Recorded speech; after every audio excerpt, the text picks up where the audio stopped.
We have some amazing speakers on this panel this morning. I gotta set my counter.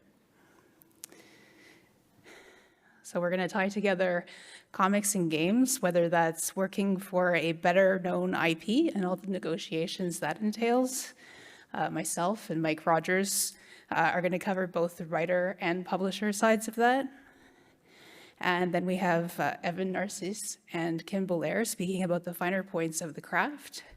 And then finally, Sun M is going to show us how to take charge of our own IP across both comics and games so it can grow in both mediums. And I feel like that's the talk I need to hear the most.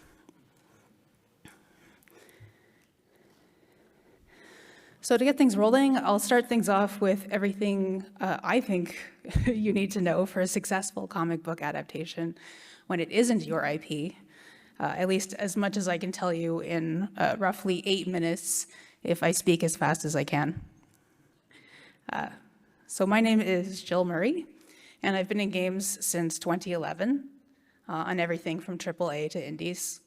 And most often, I've been in narrative roles on things like Shadow of the Tomb Raider, Subnautica Below Zero, and Assassin's Creed Liberation and Freedom Cry. So I've adapted a lot of IP, and most often I've adapted myself to it. And most recently, I was creative director and narrative director for Invincible Presents Adam Eve, which is based on the comic books by Robert Kirkman, Cory Walker, and Ryan Ottley, and is now a series on Amazon Prime. So, much like comic book writers and artists often are, I was a gun for hire on this project, contracted by Skybound Games, who placed me with a studio, Terrible Posture Games, and then once the game wrapped up, we all went in our merry ways. The game is an episodic visual novel with animated comic book panels, turn-based combat, and an RPG system. And you play as Adam Eve, a powerful young superhero who can transform matter with her mind, but who struggles in her personal life. I was not already a fan of Invincible when I was hired to work on this game, and I'm not usually a fan of anything I work on before I work on it, which may sound strange, but have you noticed how many IPs there are? And how long it takes to make a game? And how suddenly game devs can get laid off? I had a joke here about how having the same taste as your boss isn't actually a skill. But I think that what this talk is really about is that even if you are a fan of the IP that you're working on, I want you to notice the skill involved in adapting it.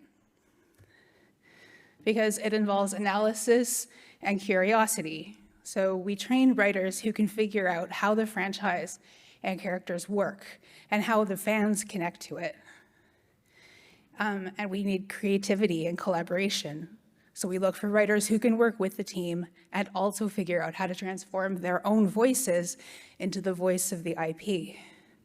And finally, synthesis. We developed the advanced skill of putting it all together to find new opportunities in what might be already well-known material. So once hired, I need to find out all the basics: budget and scope, who's going to make it, the definition of roles and chain of command, tech resources and tools, who approves things and how. If you work all the time in one studio, this might seem obvious, but like if you're working as a consultant, this can change radically from studio to studio. So once I know who I'm working with, I can dive into the IP. On Adam Eve, I had 3 volumes of comics, a special issue for the character, a season of show to watch, and scripts to read. And then we also had fan wikis, which are kind of a lifeline because they're indexed, even if they're not always 100% reliable. I got out my sticky notes, I marked Adam Eve scenes, and I made lists for anything listable: powers, limitations, heroes, villains, locations, sound effects, etc. Now, the show and the comics use a lot of the same story beats, but not in the same order. And our game had to go deeper into the emotional side of the characters, add choice, and then also show story moments that the audience hadn't already seen. So I cross-referenced every story beat individually by location and character. And this extreme pedantic level of detail worked very well for us on an IP with so many moving parts. But IP knowledge on its own is just a bunch of facts. It has to resonate with someone to matter. So the next thing I always want to understand is who is the game for? Because if it's an established franchise, it already has fans, and built-in fans have built-in expectations. However, the publisher probably also wants the game to bring new fans to the IP, so then the game needs to be classic and fresh at the same time. I cannot tell you how many times I've heard this. It is like every project. I'm going to have to say something potentially uncomfortable here because I know we don't always have a choice, but I think you need to do your own gut check on whether you're on board with what's being asked of you. Because if you're credited as writer, the fans are going to connect the new and fresh thing and the classic thing with you, and it's going to follow you through your career. The only way I know of to manage the risk of that and plan for success is to define exactly who your audience is and make that person happy. So for Invincible Presents Adam Eve, we were all in agreement, thank goodness, that our #1 target player was people who had seen the Amazon series. They probably played games sometimes or even pretty often, but didn't necessarily identify as gamers. So they would be in it for the experience, super interested in character and story. They liked action, they liked some challenge, but they weren't probably looking for a punishing skill test. So this became our guiding light and allowed us the freedom to use all of our game systems, combat and RPG, as much as the visual novel to tell a good story.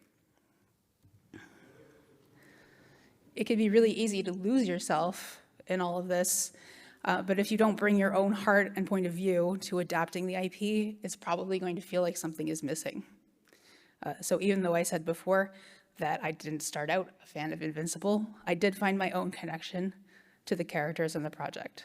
So in particular, I found a lot to relate to in Adam Eve's frustrations as a character, hiding her best skills, facing pressure to disown her true nature, and risking alienation anytime she uses her powers. Knowing what I cared about helped me talk to the IP holder. Mike is going to have a lot more to say about that relationship between writer and IP. But I do want to mention that if you have amassed all of this knowledge and the skills and are doing the work, everything should be a discussion. It can be so tempting to just want to please your IP holder by doing everything they ask, but that's not actually why they need you. Sometimes the best thing you can do is let them know why you see things differently or what you're not able to do so that you can look for new opportunities together.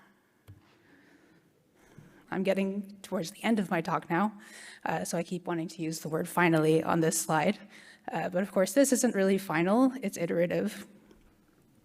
So the last type of knowledge I'm always hoping to collect comes from playtesting and QA. So you need to playtest the game with different groups of people, but especially those who correspond to your target audience. And I know that sounds painfully obvious at GDC, where we spend all day, every day talking about best practices, but somehow it's always less obvious under time and budget pressure when people need you to get things done and time is slipping away. But understanding how your work lands and whether it's actually doing the things you set out to make it do and hitting the targets you intended will give your project a much greater chance of success. So thank you very much for listening. Good luck in all your projects. And like Adam Eve's friends, don't forget to look up. I will leave you now in Evan's capable hands. Thank you.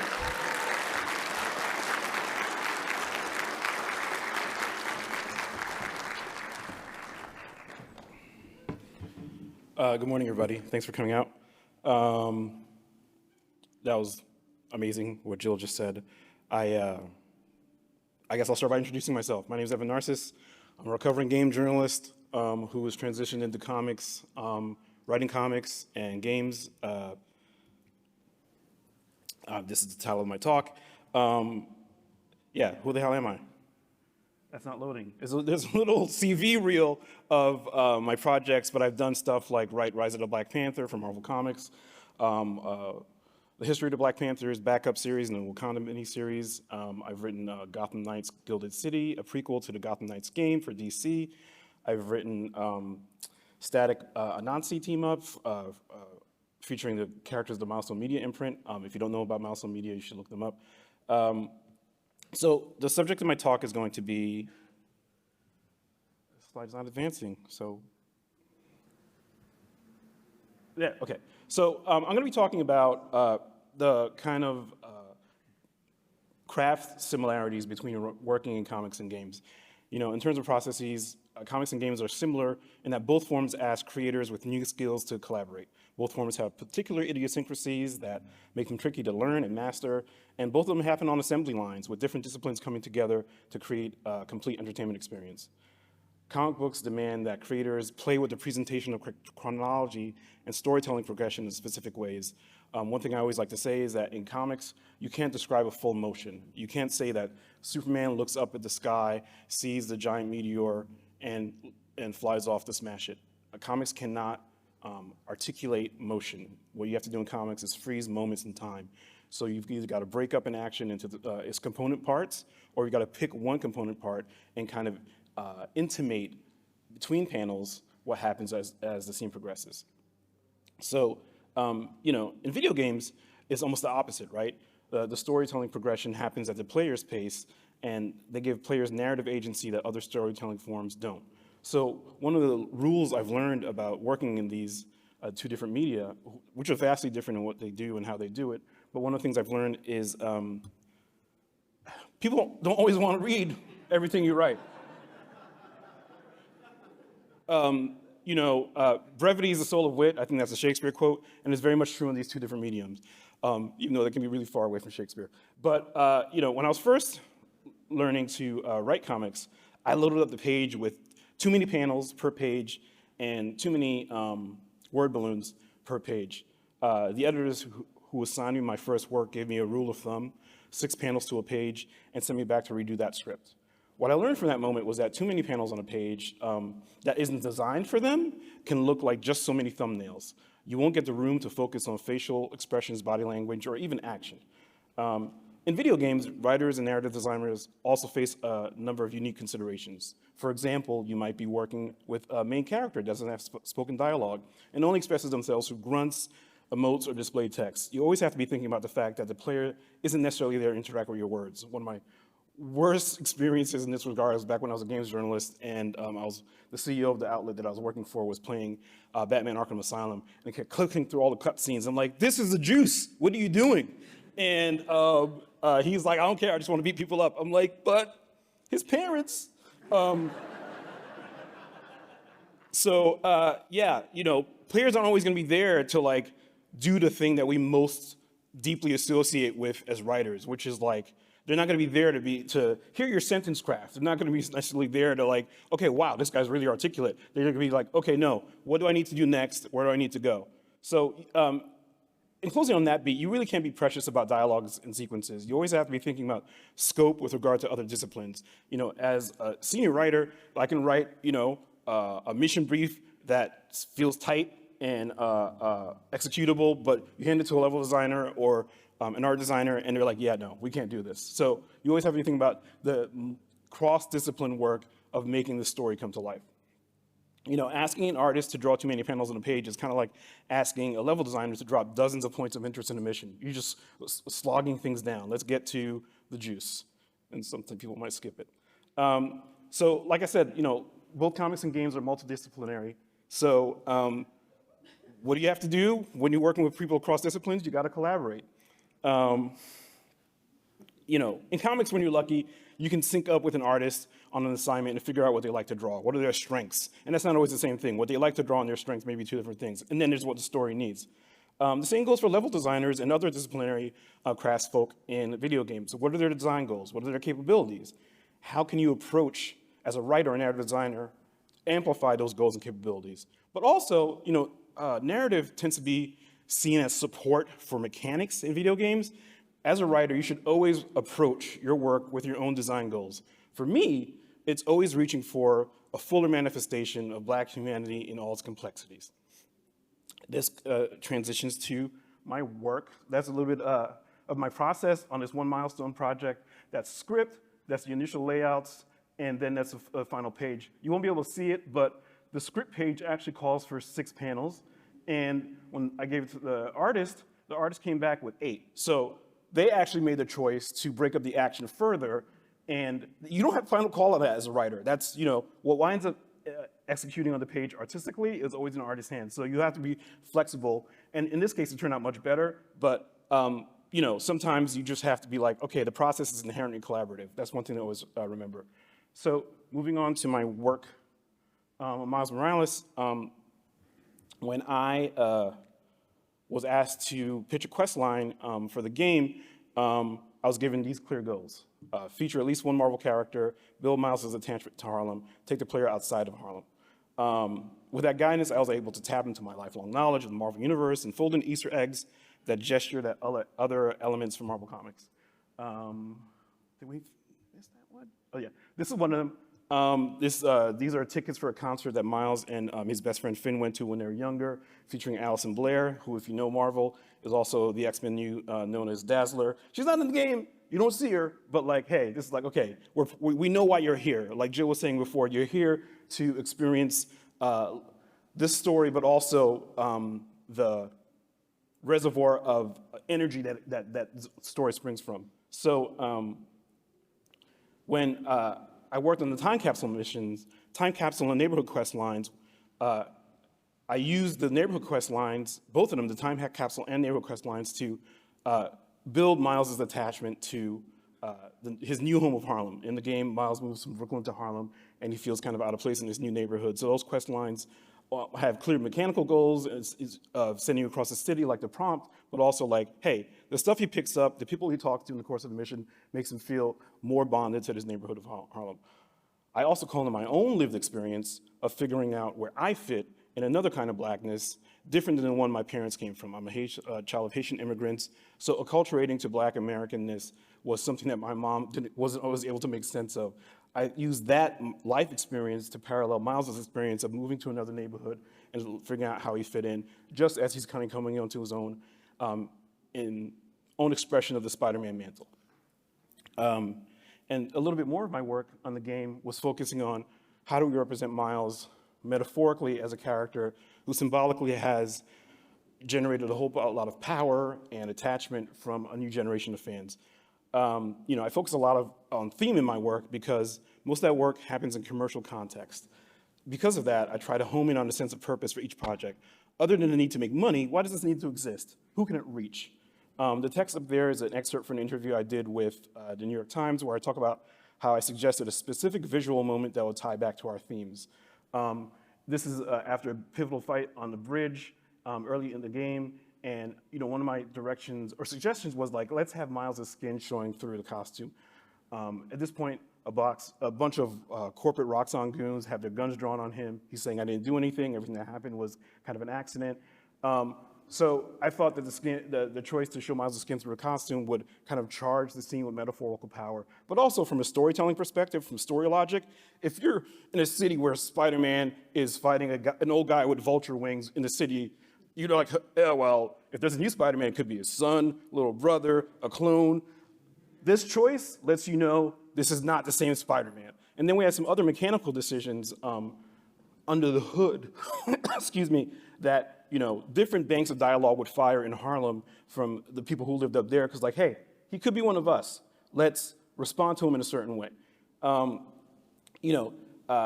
So even while the actual scripting of these scenes was left to the other people at Insomniac, who I loved working with, it was my job as an outside consultant to make sure the game's themes weave through different disciplines. So, when I would go to Insomniac and work on this game, I wasn't only talking to the narrative division, I was also talking to people in art. and level design, because knowing how the whole thing works holistically gives you the tools to weave the themes and the storytelling goals throughout different parts of the game. That's everything I have to say. You can reach me here, and I will now leave you in the capable, talented hands of Kim Belair.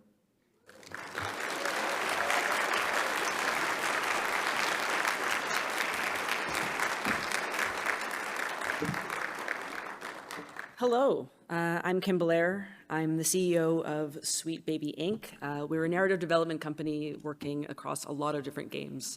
In terms of my own experience, I've worked on probably about 40 to 60 projects, and a lot of them have been in IP, a lot of them have been holding a lot of canon, and so that's what I'm talking about today. It's my work on Spider-Man 2 specifically, and canon and how it influences creativity. Because I think, as anyone, especially on this panel, is well aware of, the canon is a huge facet of what people understand. And to that point, I want to define canon here as it's a collective truth, right? Canon is what other stories have existed, what has been in the past. But beyond that, it's also like a cultural understanding of what it is. And for me, that's almost more relevant, right? A lot of the time, it's not what is. It's not having to read every single issue and watch every single show and know every single fact. It's the collective gut that we all have, the way that a character feels. We know the way that Batman should feel, the way that Spider-Man should feel, the way that Aquaman should feel. However, whichever character we want to name, we have a sense of them in our culture. And so in working with any of these kinds of characters, canon can create a great foundation for our work, right? It creates this foundational truth. But I think that, as Jill has made clear, the real trick is kind of how do we be additive to that? How do we actually tell new stories in a world where there's so much canon?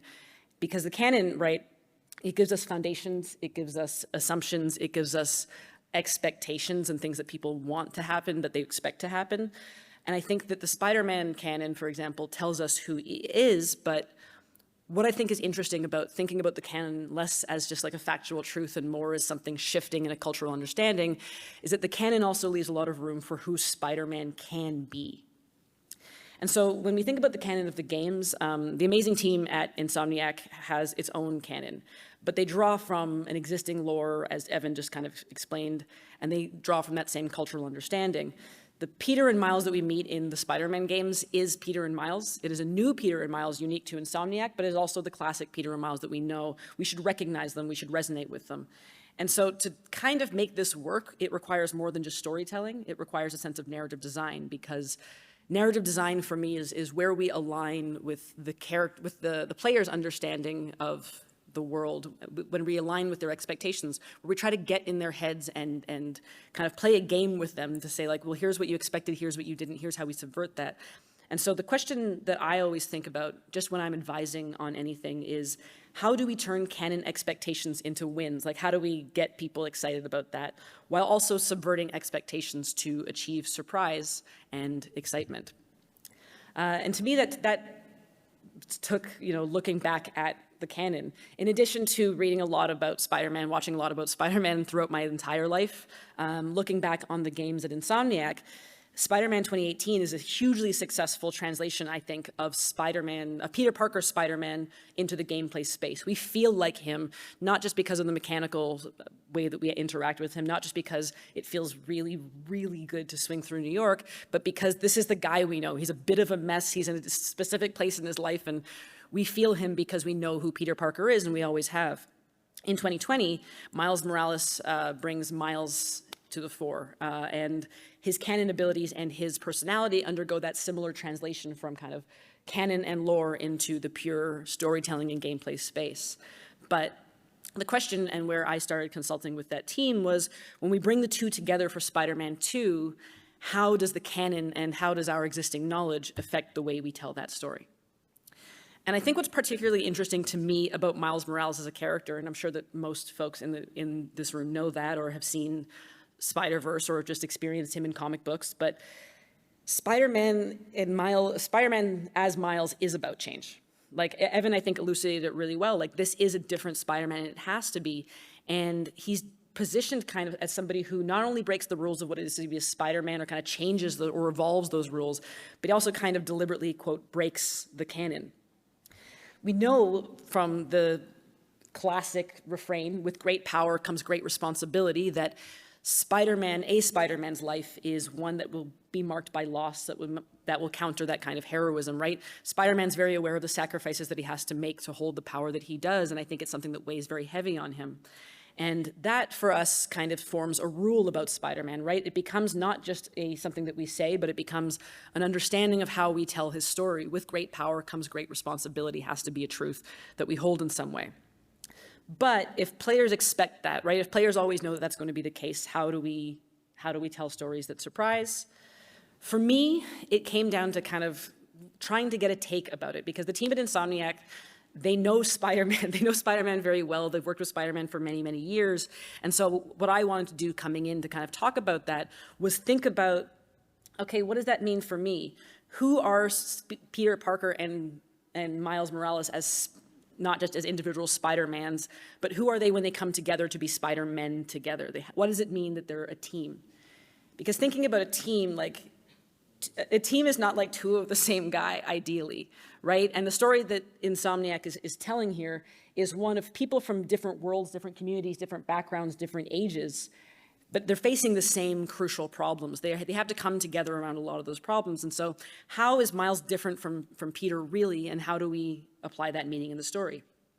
And for me, the answer came by looking back into the canon, by understanding, one, that Miles has to be something of a subversion in himself, that he has to be somewhat different in himself. But beyond that, looking back at the work that Insomniac and Evan specifically did on the Harlem missions and making that into a real space, a real community, a real place that Miles feels held, it really, really gave me some insight that I was able to apply, and that really just led my thinking, not just on, specific story elements, because there's going to be some great talks about those specific story elements. At least one on Friday talks about the story. The lead writer, John Paquette, is going to be delivering that. So I'm staying away from spoilers in this talk. But I still want to talk about the fact that, like, coming into this project, I wanted to think about what that difference was and give it a rule, give it a framework that I could operate from. And so I was thinking, with great power comes great responsibility is that rule, right? It's the thing we know about Peter. Because Peter Parker, as a guy, he is burdened. I think in every iteration that we've ever seen of him, this guy cannot get his life together, respectfully to him. He seems to have it all, but he's always got something that he has to give up in order to get a win somewhere else. He's also somebody who is self-isolating. In the canon, whether that's true in an individual story, but just canonically, Peter Parker's a guy who's lost a lot of people. He's lost a lot of himself sometimes. He's lost a lot of the people who care about him. And so he's kind of become someone who self-isolates a little bit, because he knows that every new connection is a potential loss, and that's something that scares him. And so in that way, he's very fearful of loss, but he's almost accepted it as a truth of himself. With great power comes great responsibility is an acceptance that he has made. And so Peter's power ultimately weighs heavy, where his friends are at risk. He loves them, but they are also liabilities, and he must protect them. He is afraid to love, and he is afraid to lean. We see him always working on his relationship with MJ, but we also kind of understand why sometimes she's like, hey, can you figure yourself out just a little bit? But in thinking about Miles, for me, what really opened my mind up was thinking about those Harlem missions, was thinking about Miles entering these environments and not just being held up as a hero in these spaces in Harlem, right, but being held up as a member of the community. He is part of this group, and he has had a very different upbringing and very different experience, therefore, than Peter. And so what it came down to for me was, well, what if I just flip it around? With great responsibility comes great power. Because Miles Morales is a hopeful character. And I think he's hopeful because he has gotten to come of age a little bit with a Spider-Man existing. Spider-Man has been able to give him a little bit of hope, and that means that he's not going to start at the same place as Peter Parker. He's not going to feel his burden. There's going to be a sense of excitement and fun there. The other thing about him is that he's community-focused, right? He knows the guy at the bodega. He knows his neighbors. He helps his friends walk home. He knows how to be a real person in the world, I think a little bit more sometimes than Peter does, and he's had to. And I think that the other thing that is real, and that I think Evan illustrated as well with the Roxxon comment is that, yeah, Miles has been through it. As a marginalized person, Miles has a different expectation around loss and around the things he's going to encounter, and he's always going to come into that. He's still fearful of it, but there's a different take on it than he's going to have versus a Peter. And so in thinking about that, Miles is an empowered character, but to me, Miles isn't just empowered on his own. He is empowered by his community. His community is his strength, and he has to protect it, but he's empowered and not afraid of his ability to love and to lean on those around him. And so thinking about that, I come back to it and I think, yeah, Miles has a lot of responsibilities and he's always going to be adding them. He's always got more people. He wants to be attached to people, and more attachments is always going to be more fear, but that's where his power comes from. It's his ability to protect and stand up against that. And so putting that together real quick, when Miles doubts himself, right, Peter believes. When Peter loses hope, Miles can hold on. When Peter loses himself, as he does through Venom in this game and through the black suit, Miles remembers. And so when all seems lost for both of them, ultimately they are stronger together. Their responsibility to one another is what gives them great power. And that works. It doesn't necessarily have to be something we say. We don't have to have, you know, Miles, you can flip my slogan around. Instead, it works because we understand and we feel it, and we understand who they are because of who they've been. And that, for me, that's canon. That's how the canon can affect our thinking on it. And finally, before I go, I want to say a quick thing about Craven. Because one, Craven was actually the character that I was most excited about talking about, but it wasn't as clear an example that I could come up with. But the thing that I've always canonically loved about Craven is that Craven has like a shape to his canon. I think in any call that I was ever in, talking about Craven, I was like, okay, so Spider-Man's path is like a straight line. He's going to fight whatever villain he's fighting. He's going through it. And then Craven comes out of nowhere and just cuts through it. The guy just loves to show up. He likes to be like, I don't know what you're up to, but I'm going to hunt you. And I'm going to do it really, really hard and as fast as I can. And so he is that single-minded, like one-man spider hunting killing machine. But the trick of it is that in a video game, you can't just have it be Craven. He has to become a faction of people. There have to be a sea of followers that Craven has, I guess, agreed to work with. And I think that this was achieved in the game by actually keeping the shape of Craven's canon. He still gets to cut into that story. His single-mindedness and his purity, the purity of his character is still maintained. And eventually, through a spoiler, we come to understand that like there is a reason that the Craven that we know from the canon, the solo guy, the reason that he has a following, the reason that he's working through all these people. And so we don't compromise his character by making this decision. We instead have the player understand his compromise and the way that he has made that decision himself.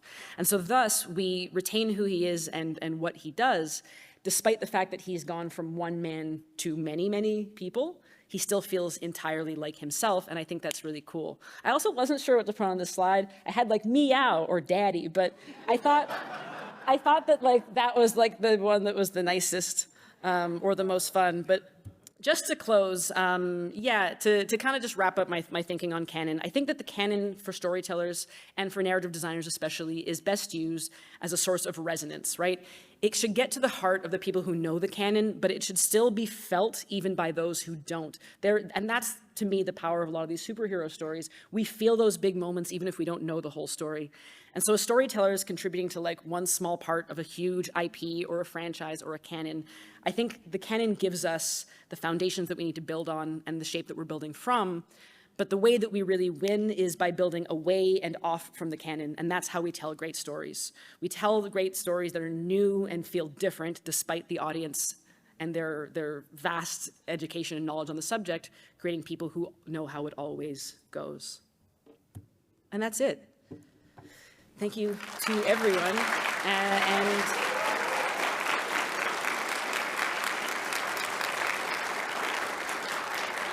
appreciate it. Thank you, and I will pass it on to Mike Rogers.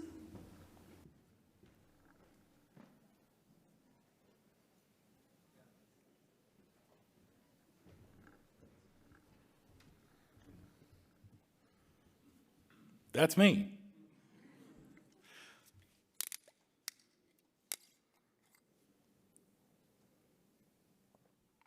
Everybody, I'm Mike Rogers, the Senior Creative Director of Skybound Franchises at Skybound Entertainment.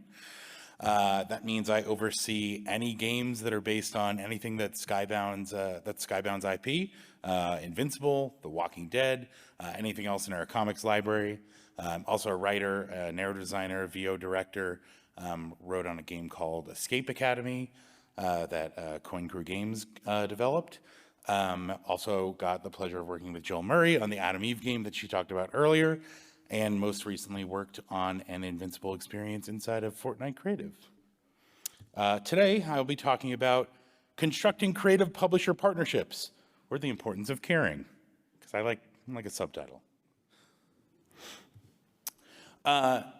Jill touched on a lot of this earlier, which is fantastic. Ingesting an IP and understanding its parameters, that is one of the most important things that you can do when working with a publisher.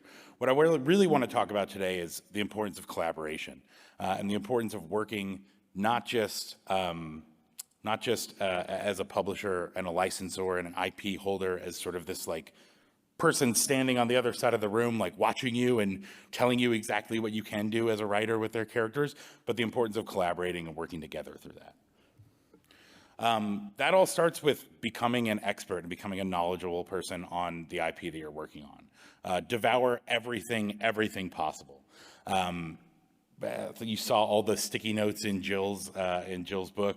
That's the way to do it. On Invincible, which was the property we were working on together, there are comic books, there are other adaptations in video games, there are obviously the Amazon series, and you got to absorb all of that. You've got to look at everything that's created. You've got to understand all of the angles and everything everyone else has done with this character and with this franchise and IP, so that you can take your own take on it. The first thing you need to do after you do that is to inject your passion in it. Passion really makes a difference. That can be an existing passion. That can be an acquired passion. For me, it was an existing passion. So I came to work at Skybound because I was a fan of Invincible and because I was a fan of The Walking Dead. Nice applause, look at that. So that passion was like, I didn't even really know I wanted to work in video games until I came to work at Skybound.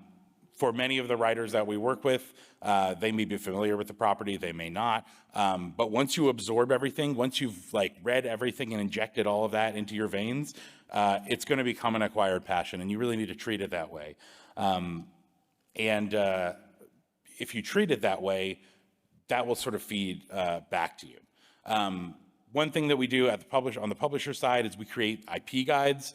There are a couple different kinds of these. There are the more traditional like brand and marketing guides that'll tell you what colors to use and what font and whether it's a R in the circle or a TM. But the lore guides are really what I think is most important.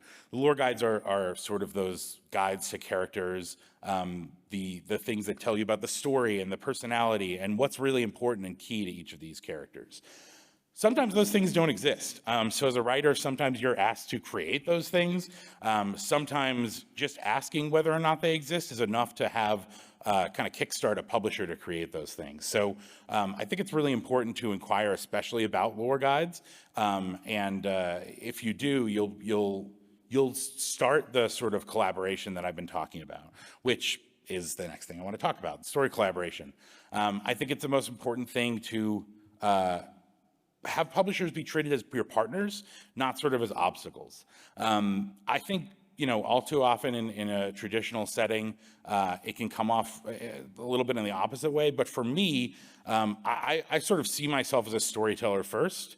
And I think taking that angle allows me to work with writers in sort of a unique way. And I think if writers approach their licensors or their IP holders or whoever they're working with in whatever team as a partner, it's a really good starting point, because everybody likes to feel like they're in that role, even if they don't have the background of that, right? But publishers should understand how to tell a story. That is part of especially when you're a licensor, you're an IP holder. That's part of why you're here, right? You're here to tell great stories, to create great games. And sometimes you might need a reminder of that, right? It's a lot of fun to create these things. And when you're creating so many games and so many different things all at the same time, especially when you're working on multiple projects, it can get really exhausting. But if you as a writer sort of feed that passion to the publisher, I like to think it sort of reignites fires within them. And yeah, I think that's a great thing to do. Like I was just saying, you let your passion for a property feed theirs and vice versa. I felt like Jill and I got this really good sort of working relationship where I've always loved Invincible and I've always loved Adam Eve. She's always sort of been my favorite character. And Jill, who had not been, a fan of the property before working on this, I felt like Jill just captured this voice and captured who Adam Eve was so strongly and so succinctly that like I was excited to read what she was sending in, and I was excited to note it. And even if it was like 11 p.m. and I'd been working on like 13 other projects that day, I was waiting for this and I was excited about it. It was a good way to cap the day. Talked a little bit earlier about rules to an IP and rules to a franchise. Sometimes those rules are meant to be broken. And I think part of being a partner and going on that journey of story together is figuring out what rules can be broken and how they can be broken. I think for me, when things really clicked writing the Adam Eve game, was when Jill would push back against me and push back against rules, even if it was small things, even small character details, or like, oh, this guy likes hash browns. Well, maybe he doesn't like hash browns because this scene is something else. I think there was a moment where we wrote in Eve ordering some sort of vegetarian dish, and there was a big discussion on the publisher side of, I don't even know if Jill knows this, about like, does Eve ever eat vegetarian food? And the answer was, well, why not? Like, this is great. Let's do it. And discovering, like, as soon as you realize that things can be broken, it's like, well, what else can we break? What else can we and I guess bend is really the better word for it, right? Because you need to bend things in a way that still feels true to the IP, but puts that sort of like new spin on it. And vegetarian food, not a real important rule to be broken because it just works. Part of the challenge and sort of great opportunity that comes with newer IP and is working with living creators. So first off, hooray, the creators are live. That's awesome. In some of these more established I've like properties from a longer amount of time, like Marvel and DC, these creators have passed on, sadly. But when you're getting to work with living creators, it puts a whole new sort of spin on things. And fresher properties mean that the rules are evolving and the world's evolving and changing. You get to sort of balance what's important to different stakeholders. And that might mean that what's important to you as the writer, what's important to the licensor, what's important to sort of the business end of the publisher, and what's important to the creator of the comic or the IP that you're adapting from may all be different things. So embracing sort of nuance and tiny details and tiny things that are important to specific stakeholders, I think is a really good way to sort of make everyone happy. I love that Jill was talking about how to make the players happy. A lot of my job on the publishing side of things is how to make sure that as we're making these players happy and as we determine, okay, this is the best thing to do, how do we make sure that everyone else involved is also happy and feeling like their input and their vision for the game is also intact. So I love that they're like, not always the same things that you think are important to an IP that is like super important to a creator. There may be like very small details, and a lot of my job with a living creator, I work really closely with Robert Kirkman, Corey Walker, and Ryan Otley, and being able to ask Robert very specific things like, this guy's backstory is never explained.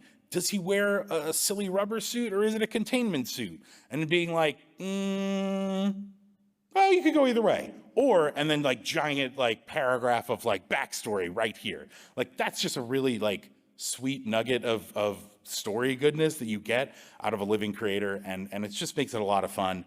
And it goes back to that whole collaboration. So I just want to talk quickly about a couple other examples of projects I worked on. I worked on a project called The Walking Dead Last Mile with Terrible Posture Games. In this one, the publisher actually ran point on story and characters from the beginning. So we worked with a guy, Sean Kittleson. He used to run creative. I worked really closely with him. And he actually kind of built out character descriptions and sort of the main story, and then Terrible Posture ran with that story and built on it, and created the narrative of the game. It was sort of an interwoven approach to writing where both teams were working very closely together in terms of the actual writing duties. And that's very different from what we did on Invincible Guarding the Globe, which was a mobile game we put out with Ubisoft. The publisher, so in this case, actually Ubisoft is the publisher in this case, but we were the licensor. But we worked really closely with Ubisoft to handpick a writer. Sean Ryan wrote the game. He's from the comics world. Some of you may know him. Traditionally, a lot of publishers will just meet with the one production sort of point of contact. I think it's really important to make sure that publishers and writers and licensors and writers actually meet together all in a room or all on a Zoom. And that's what we were able to do with Sean and with Ubisoft. And then there's sort of the whole totally opposite angle we did on Invincible Dock Seismic Attacks, which is built in Fortnite using their UEFN engine. In this model, the publisher, which was Skybound, worked with the developers at House of How, who didn't have any writer attached to, and so we had the game director basically lay out a story outline of what beats would happen from a gameplay standpoint, and then myself worked with Matt Hostery, who was the game director. I wrote the script based on Matt's sort of sequence of events and outline, and yeah, we took that approach. So no matter what approach you take, and no matter like what angle and what sort of specific needs your game will have, it's all about teamwork. I think working together and thinking of each other as collaborators is the most important thing when you're telling a story. Foster those creative relationships and develop mutual respect. That respect will feed back and forth the same way that passion will. Expect and encourage publishers to meet your level of passion for the IP. All too often, people are burnt out. When you have passion and you're not burnt out and you're excited about things, it's going to light a fire. And I think that goes back and forth. So I try to kind of embody that value as a licensor and as a publisher. And I really appreciate what writers do, because if you're excited, I'm excited. And that's partially because I'm an empath, but also because it's just fun when you're doing that together. So yeah, thanks for listening to my publisher side of things. And you can follow me at Mary Mike Rogers. And I'm excited to introduce Sun.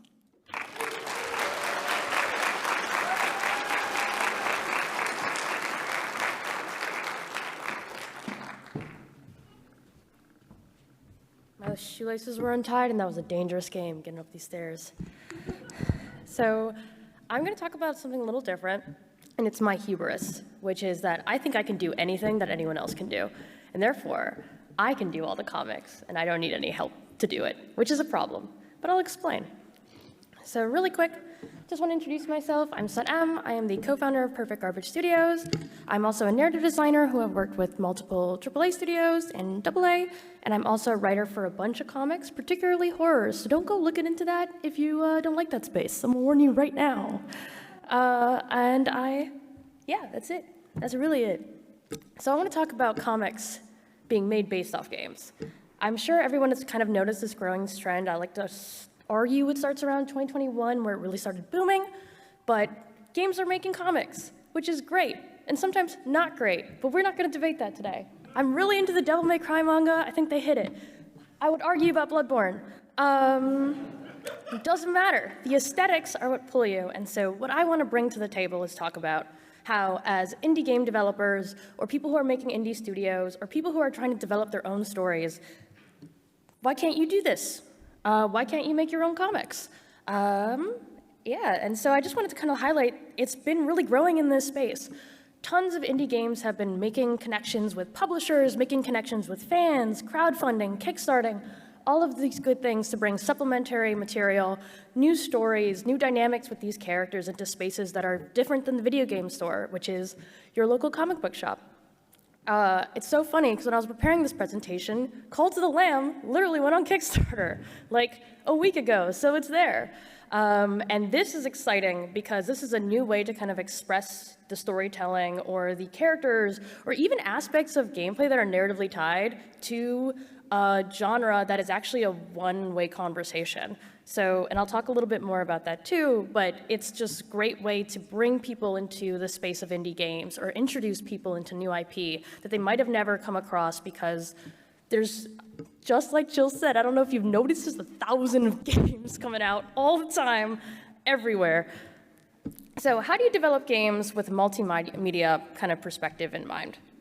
It's really important to understand that by building a world you want to be able to transform it into other material, you also need to keep in mind an awareness and the appeal of that media that you're aiming for. Comics are very different than film, are very different than games. They have different audiences, they have different expectations. And so learning what was required of comics and what is necessary to tell a story in comics is a huge part of understanding what matters to you also in game development.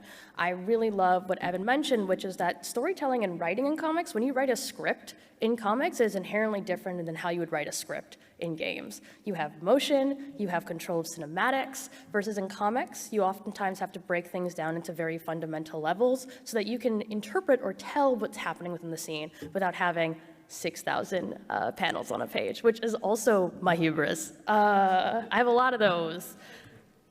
You also want to understand what it means to make supplementary content. What does it mean to have space in your game to tell other stories that you might have not gotten a chance to within game development? I think with indies, we oftentimes think our games are our magnum opus. Like every game has to be the most important thing we've ever made in our lives, and also has to carry every aspect we want to tell in this story in that moment at that time, which is wrong. Don't do this. Free yourself. So leave yourself avenues to tell interesting stories. Leave yourself spaces to have characters that maybe weren't as fleshed out in the game because it wasn't necessary for the components to have longer stories and supplementary materials. And also understand who comics are for. Audiences for comics are also vastly different from one another. Just like genre fiction as a whole, or just like genre films, sometimes they don't cross. You know, folks who are really into, I'll use manga as an example, like shoujo manga versus folks who are really into the Western horror comic scene. Sometimes they do not interlap. Sometimes they do. But I think it's important to understand that when you're approaching comic readers or you're approaching people who read comics, they're not going to fall for maybe the same pitch styles that we would with games. They'll be interested in kind of the history of comics, how storytelling is told in comics, what is this doing in relationship to comics, why does this have to be a comic? There's a lot of questions about why this has to be a comic, and I think that's really important in understanding when you develop this project. So what are the appeal of comics? I think the biggest thing is strong characters and interesting worlds. We can argue day and night about like the nitty-gritty specifics, and we can have Alan Moore come up and show us all his detailed panel work. But it's important to understand, at least on the basic level when getting started, that strong characters and interesting worlds are some of the biggest hooks to get you going into a comic. And these are core parts of games. And so how you can engage in comic readers is understanding the language shift from games into comics, and that it comes with understanding that comics are all about bringing dynamic moments to the page, and the only requirement from the reader, as opposed to the player, is turning that page. You need to convince them to keep reading in the similar way that you need to convince someone to keep playing. And I think indies are great at that, because we have a very short amount of time to get you really hooked on a project by a very specific unknown team in like 10 minutes. So using that energy to bring yourself towards comics, the first 3 pages getting you hooked, is super, super important. And that's why it's important to understand your supplementary content, and it's also important to understand your audience. So developing indie games with comic potentially means is that you have to consider the importance and the space needed for strong world building. What are the unique elements within your game that won't be explored too deeply in gameplay? Can there be supplementary material for these unique elements? Can that be a comic? I really keep bringing this up because sometimes it can be a novel, and maybe it shouldn't be a comic, and that's okay. Maybe you don't want to write it. I'm in that position all the time, and that's also okay. Maybe comics aren't the answer. but I still think they're a great way to approach kind of a new understanding of what you've been working on. And also, what are your character arcs? Are there further things that need to be fleshed out? Are there beloved side characters have yet to be explored? This is the great part about fandom wikis and other forms of like contact with connections with your community. Listen to your community. If you run Discord servers, if you have x.com, if you have other forms of like social media connections, live journals that doesn't exist anymore, Reddit exists.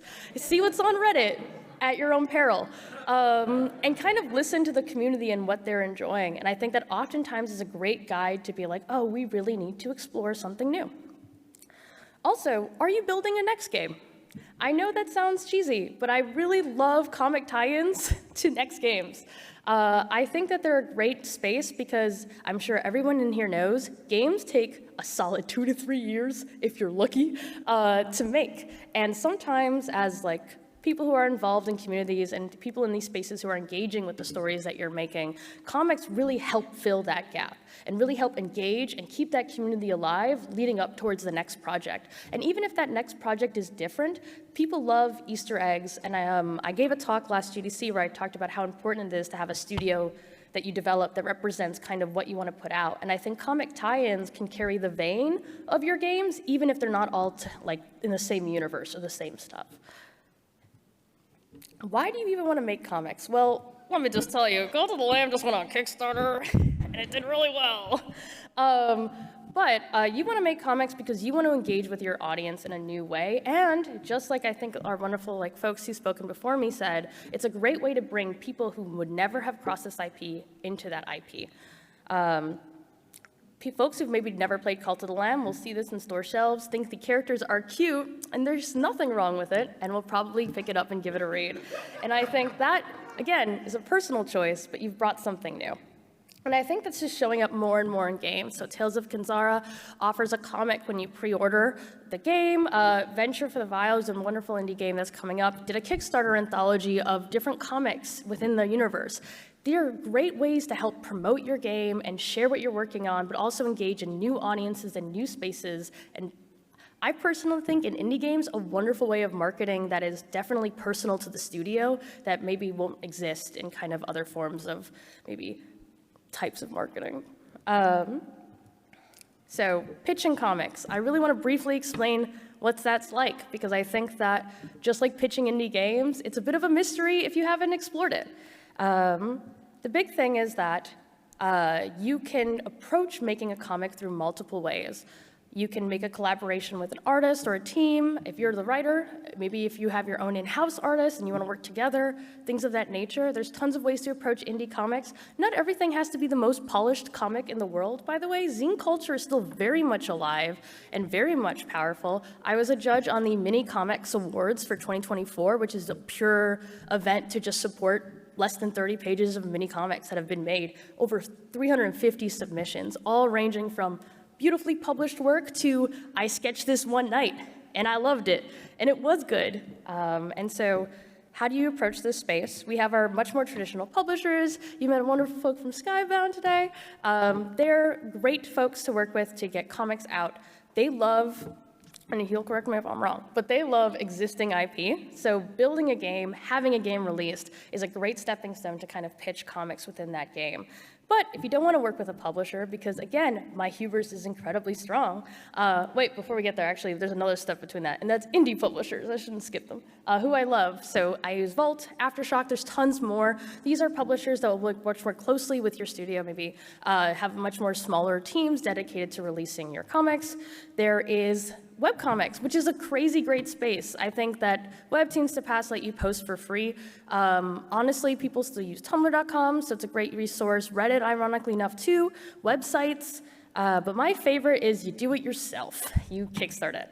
I think that having the power to kind of create your own comics, just like how we have the power to create our own games, is really amazing. And learning the process through doing it yourself is phenomenal. And it's also a great, like I said, great marketing tool to kind of bring people to the work that you're creating.